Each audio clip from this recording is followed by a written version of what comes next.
आफ्नै जीवनभित्र लुकेर बसेको आत्मबल, ऊर्जा, प्रतिभा, सम्पन्नता, प्रेम, शान्ति र आनन्दलाई चिनेर प्रकट गर्न नयाँ यात्रा प्रारम्भ गरौँ। जीवन विज्ञान, जीवन विज्ञान। प्रश्न छ, अबको जीवन कसरी बाँच्नु राम्रो? यो प्रश्नमा धेरै कुरा लुकेका छन्। पहिलो कुरा त आजसम्म मैले जीवन जसरी बाँचेँ त्यसमा प्रश्न उठ्न थाल्यो भन्ने बुझिन्छ। होइन भने एक प्रकारले त बाँचिरहेका थियौँ हामी, जीवन चलिरहेको थियो। कुनै पनि कुराको समस्या, कुनै पनि चलिरहेको विचारको, कुनै पनि गरिरहेको कामको सिमाना र समस्या त्यस दिन थाहा हुन्छ जुन दिन त्योभन्दा राम्रो कुरा केही भेटिन्छ। पक्का पनि प्रश्नकर्ताले आफ्नो जीवनमा केही गहिरो र केही महत्त्वपूर्ण कुरा भेट्न थालेको हुनुपर्छ। होइन भने आफ्नो जीवनसँग सम्बन्धित प्रश्न कसलाई उठ्छ र? कसलाई फुर्सद छ? आज 2 रुपियाँ कसरी बढी कमाउने, आज कुन बढी खाना खाने, कहाँ जाने, कोसँग कुरा गर्ने, कोसँग झगडा गर्ने, कोसँग प्रेम गर्ने, यस्तै यस्तै कुराहरूमा नै हाम्रो जीवन सकिरहेको छ, जीवनको मूल ऊर्जा। अबको जीवन कसरी बाँच्ने, कसरी बाँच्न ठिक होला भन्ने प्रश्नको पछाडि धेरै ठुलो प्रश्न छ। आफ्नो जीवनप्रति एउटा गहन प्रश्न जन्मियो। बाफ्रे, मैले आजसम्म जसरी जीवन बाँचेको थिएँ यो ठिक रहेनछ। जीवन बाँच्ने सबैभन्दा सुन्दर तरिका होइन रहेछ यो, यसमा सुधार गर्न सकिने रहेछ भन्ने एउटा गहिरो अनुभूति, अङ्ग्रेजीमा रियलाइजेसन नजन्मिकन यो प्रश्न आउँदैन। यो प्रश्नको पृष्ठभूमि त्यो हो, अबको जीवन कसरी बाँच्ने। त पहिलो बधाई प्रश्नकर्तालाई कि आफूभित्र प्रश्न जन्मिन थाल्यो र पुरानो जीवनसँग राजी हुन छोड्यौँ। यो पुरानो जीवनले ल्याएको के छ? हाम्रो पुरानो मनले जीवनमा दुःख ल्याएको छ, पीडा ल्याएको छ। रात दिनको धपेडी, रात दिनको अशान्ति, अनिद्रा बाहेक के ल्याएको थियो र यो पुरानो मनले? मैले पुरानो मनलाई कति दिनसम्म बोकौँ? अब बोझ भयो त, यो भारी भएन? कहिलेसम्म मैले यसलाई लिएर हिँडौँ? कुनै सम्पत्ति भावमा बोकेर पोको पारेर लिएर हिँडौँ? यो त सम्पत्ति होइन त, यो त रोग भयो नि पुरानो मन त। तर धेरैको लागि, 99% व्यक्तिको लागि यही मन ठिक छ। बस कसैलाई जित्ने मजा ल्याछ, कसैबाट नमस्कारको मजा ल्याछ, केही अलि बढी धन जोडेँ, धन आर्जन गरेँ भन्ने मजा लिएको छ। अनि पुरानै मनलाई, पुरानै आदतहरूलाई निरन्तरता दिएर पुरानै खाल्डोमा खसिरहेको छ मान्छे। तपाईँको जीवनमा यो प्रश्न जन्मियो, यसले पक्का पनि नयाँ चमत्कार ल्याउँछ। त्यसकारणले अबदेखि नयाँ जीवन बाँच्ने, अबदेखि जीवन बाँच्ने तरिका के हो भने आजसम्म बाँचेको जीवनमा प्रश्न उठाउने पहिलो तरिका यही हो। र हरेक दिन आफूलाई प्रश्न गर्ने कि मैले आज सर्वश्रेष्ठ काम गरेँ? के सर्वश्रेष्ठ सोच मेरो जीवनमा आयो? के मेरो जीवनको अन्तिम सिमाना यही हो त? आज मैले जे गरेँ के म त्यतिको लागि मात्रै जन्मिएको हुँ? आज मैले जे देखेँ के त्यति मेरो अन्तिम सिमाना हो? आज मैले जे सोचेँ त्यति मात्रै मेरो परिचय हो त? योभन्दा ठुलो परिचय मेरो हुन सक्दैन होला त? भनेर तपाईँको मनमा जुन प्रश्न उठ्यो, यो हरेक दिन उठोस्। यो प्रश्न नउठिकन जीवन परिवर्तन हुँदैन। यही प्रश्नलाई वैराग्य भनिन्छ। वैराग्य शब्दको अर्थ घर परिवार छोड्नु, खरानी धस्नु, गेरु वस्त्र लगाउनु भन्ने गरियो, जुन सर्वथा गलत, जरोबाटै गलत। वैराग्य शब्दको अर्थ हुन्छ आज म जे गरिरहेको छु त्यसमा प्रश्न उठ्यो। प्रश्न पनि फेरि बाहिरबाट कसैले उठाइदिएका त हुन्थ्यो, भित्र प्राण फुटेर प्रश्न जन्मियो। के यो ठिक छ त भन्ने जुन दिन प्रश्न जन्मियो, त्यसै दिन अङ्गुलीमाल पनि भिक्षु अहिंसक बन्छ। भगवान बुद्ध जब अङ्गुलीमाललाई भेट्न जानुभयो त्यत्रो हिंसकलाई त्यो पृष्ठभूमि अद्भुत छ। त्यो अङ्गुलीमालले 79 व्यक्तिलाई मारेर उनीहरूको कान्छी औँलाको माला लगाएका थिए र उनी कुनै सिद्धिको खोजीमा थिए। कसैले लगाइदिएको थियो होला, 100जना व्यक्तिलाई मारेर उसको कान्छी औँलाको माला लगायो भने तिमीलाई परम सिद्धि प्राप्त हुन्छ। अरूलाई सिद्ध्याएर सिद्धि प्राप्त हुन्छ, यो कस्तो प्रकारको सोच। अब पक्का पनि अङ्गुलीमाल पुरानो मन भएको मान्छे हो। पुरानो मनले कसैले केही भनिदियो भने च्याप्प त्यसैलाई समात्छ। अनि हो न हो यही बाटो हिँड्यो भने ठिक हुन्छ भनेर लागे। त्यो बाहिरबाट अरू कसैले भिराइदिएको परिचय, भिराइदिएको सोचको कारणले अङ्गुलीमाल हिंसक बने। हाम्रो देशमा करिब 2 दशक अघि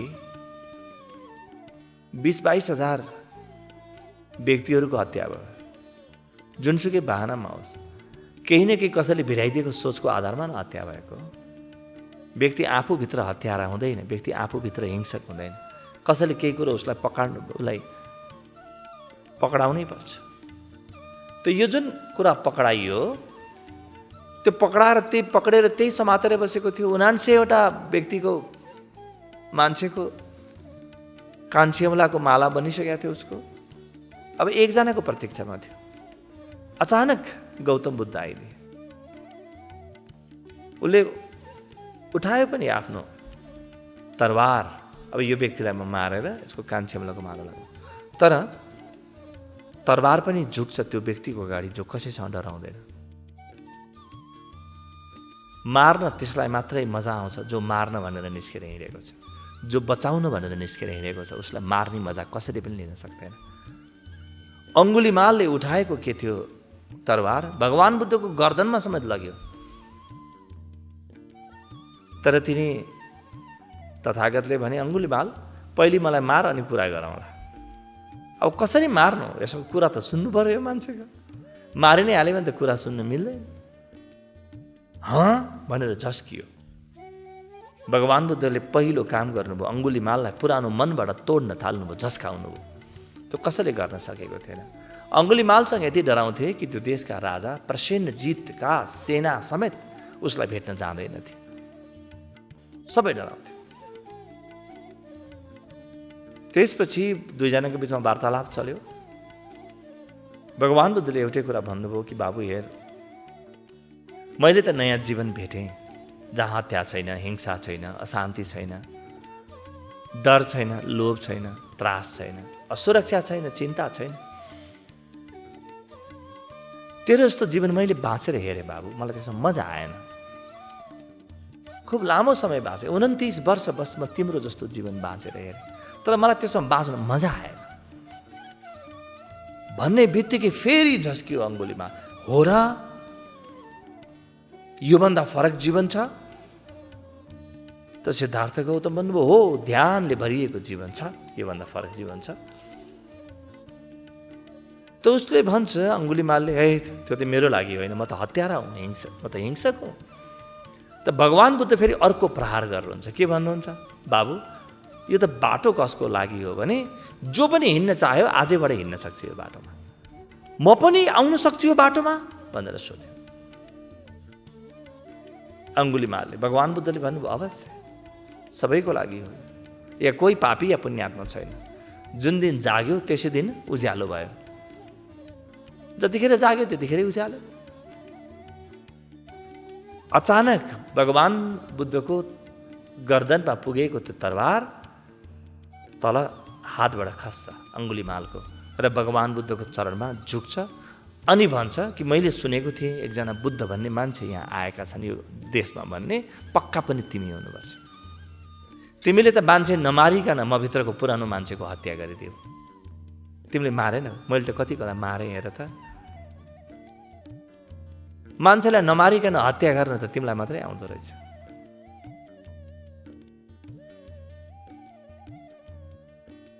झुक्यो भगवान बुद्धका चरणमा र भगवान बुद्धले भन्नुभयो बाबु, तेरो आजदेखि म नयाँ नाम दिन्छु। के नाम दिनुहुन्छ तपाईँले मलाई? तेरो नाम म राखिदिन्छु अहिंसक। ल हेर्नुहोस्, अङ्गुलीमाल जस्तो हिंसकको नाम अहिंसक राखिदिनु भयो भगवान् बुद्ध। र भगवान् बुद्धको पछि लाग्यो। त्यो मात्रै होइन, उसले नयाँ जीवन पायो। नयाँ जीवन भनेको नयाँ मन हो। पुरानो मनसँग राजी हुनु भएन, विद्रोह गर्नुभयो पुरानो मनसँग, पुराना विचारहरूसँग विद्रोह गर्नुभयो। जतिसुकै ठुला गुरुहरूले भनेका किन नहुन्, जतिसुकै ठुलो किन नहोस्, त्यसले तपाईँलाई धन सम्पत्ति दिएको किन नहोस्, तपाईँका आफ्ना विचारहरूसँग भित्र चलिरहेका विचारप्रति तपाईँ प्रश्न गर्न थाल्नुभयो भने त्यसपछि नयाँ जीवन जन्मिन थालिहाल्छ। यहाँबाट बाँच्ने एउटा नयाँ ढङ्ग आफै जन्मिन्छ। अब तपाईँ हरेक कुरालाई प्रश्न गर्न थाल्नुहुन्छ। र मनुष्यको जीवनमा प्रश्नै प्रश्न खडा हुनुपर्छ, किनभने जीवन प्रश्न हो। अरू कसैले दिएको उत्तरबाट तपाईँको जीवन बन्दैन। एकपटक अब मजाले आफूलाई प्रश्न गर्न थाल्नुभयो भने तपाईँभित्र आफै दुईटा क्षमता जन्मिन्छन्। यी दुईटा क्षमता नैसर्गिक रूपमा प्रकृतिले भनौँ, परमात्माले भनौँ, हामीभित्र दिएर पठाएको छ। पुरानो तरिकाले बाँच्दाखेरि थाहा नभएको मात्रै हो। यी दुईटा नयाँ आयाम जन्मिन्छन्। मनुष्यका दुईटा पखेटा जन्मिन्छन्। एउटा पखेटाको नाम हो ध्यान, अर्काको नाम हो प्रेम। आजसम्म मनुष्य भुइँमा हिँडेको छ किनभने खुट्टा मात्रै थिए। ध्यान र प्रेम त पखेटा हुन्, आकाशमा उड्न थाल्छ। यही संसारमा बसी बसी संसारभन्दा माथि उठ्न थाल्छ। अब जीवन जिउने बाटो सोध्नु भएको छ नि। अब जीवन जिउने होइन, उड्ने, आकाशमा उडान लगाउने बाटो खोज्नुहोस्। अब हेर्नुहोस् त, त्यो साना साना चराका बच्चाहरू, आमाले के गर्छ, त्यसको बुवाले के गर्छ, त्यो गुँडबाट यिनीहरू उडिदिउन् भन्छ, तर डराउँछन् किनभने तल त खाली ठाउँ छ। लडिएला कि मरिएला कि भनेर कति डराउँछन्। राम्रोसँग हेर्नुहोस् त, ती कसरी उड्न सिकाउँछन् आमा बुवाले भनेर। आमा बुवाले अन्तमा के गर्छन् थाहा छ? पछाडिबाट धकेलिदिन्छन् बच्चालाई।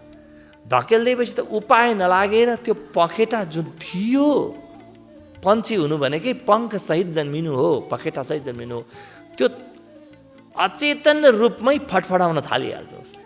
बल्ल पहिलो पटक उसले आकाशमा उडान भर्न सिक्छ। र एकपटक उडान भर्न सिक्यो भने स्वतन्त्र भयो। मेरै पखेटा हुनु भन्ने जब थाहा हुन्छ, कति स्वतन्त्रता आउँछ, कहाँ जान्छ जीवन। हामीलाई पनि ईश्वरले पखेटा दिएर पठाएको छ।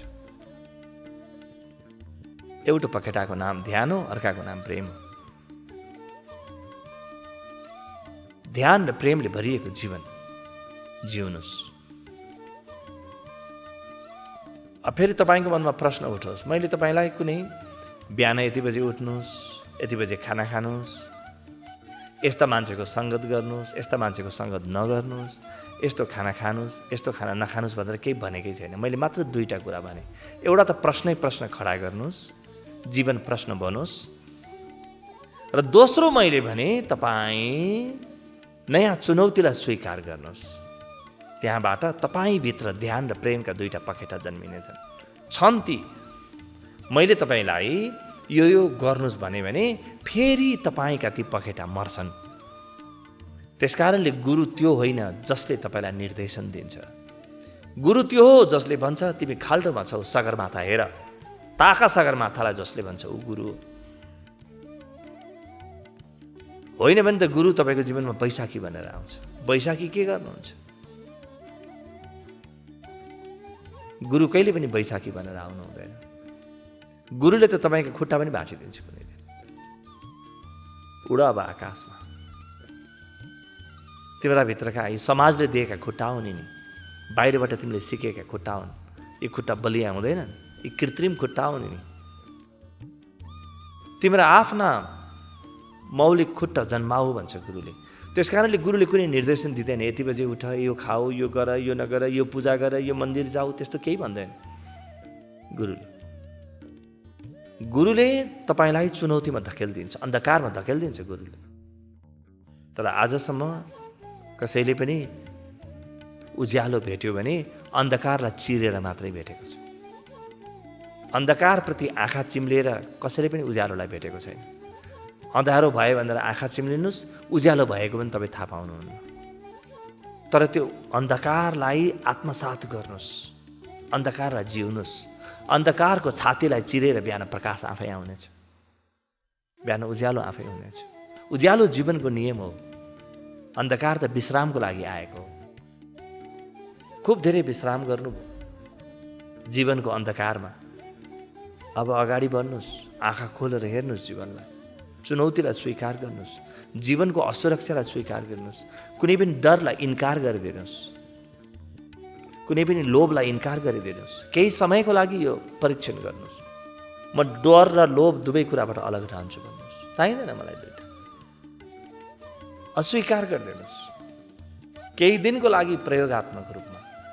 त्यसपछि तपाईँको भित्रबाट एउटा जुन गहन अशान्ति जन्मिन्छ।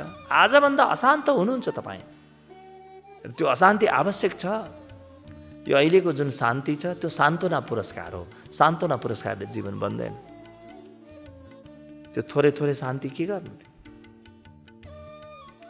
त्यो त कस्तो हो भने क्यान्सरै भएको मान्छेलाई पनि तिमीलाई दुख्दैन भनेर हरेक दिन नदुख्ने इन्जेक्सन दियो भने दुख्नु त दुख्दैन, तर त्यो क्यान्सरले मर्छ। त्यस कारणले क्यान्सरै लागेको छ भने केही पीडा अनुभव गर्नु पनि आवश्यक हुन्छ। जीवन सार्थक बाटोमा गएको छैन भने जीवनको निरर्थकतालाई महसुस गर्नु राम्रो हुन्छ। जीवनमा मलमपट्टि गर्नु हुँदैन, बाहिरबाट कृत्रिम कुरा गर्नु हुँदैन।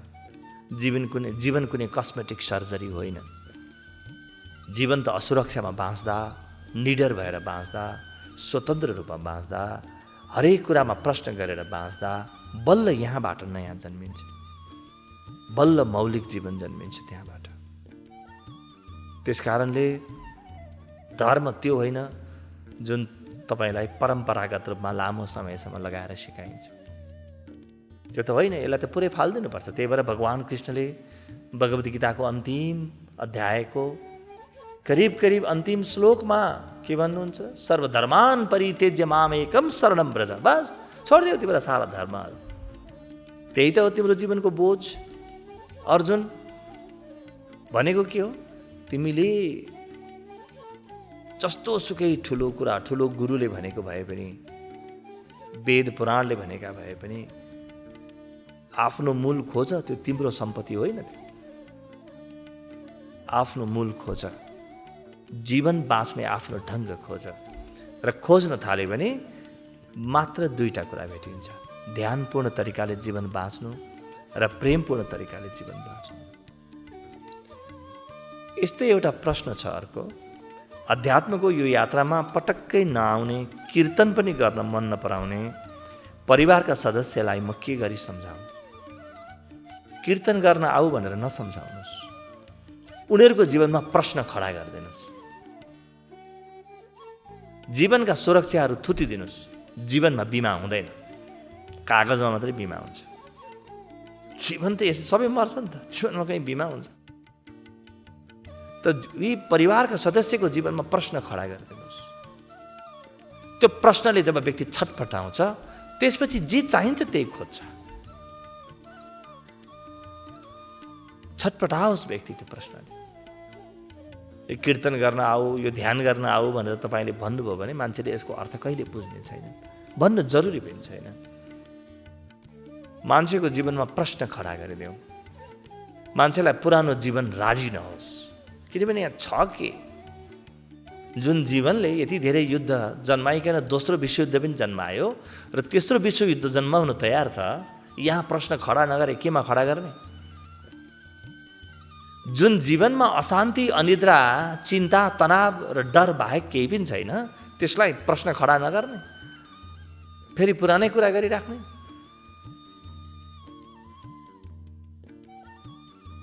अलिकति आफूले प्रश्न खडा गर्नुहोस् र आफ्नो जीवन त्यस्तै बनाउनुहोस्। तपाईँको जीवन हेर्दाखेरि लागोस् कि यो त आगोको ज्वाला हो, यो अग्निको ज्वाला हो, यो मान्छे होइन, यो त आगो हो भन्ने लागोस्।